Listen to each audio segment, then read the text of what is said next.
Do you find that you're given more, less, or equal respect from lenders and contractors when trying to negotiate?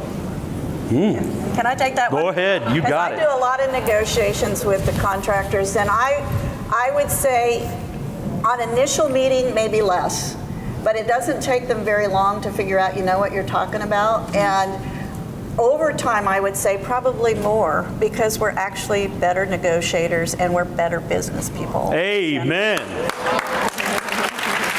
Kathy, you want to comment on that, or should I talk to your administrative assistant? I agree, because when the lenders call, they call me. I'm the one texting the contractors. The plumber did say, I need to talk to your husband for the money. Well, he doesn't have the money. I have the money. I have access to it. He has a W-2 job. He pulled his retirement, but I get to spend it.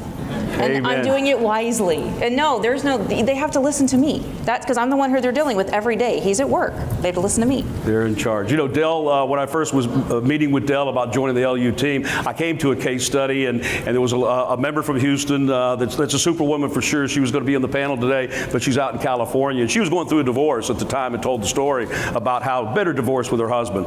And he was really intent on taking that 401k of his and keeping it. And so they happened to have an apartment building as well. And finally, she got some mentoring and coaching, I believe directly through Dell.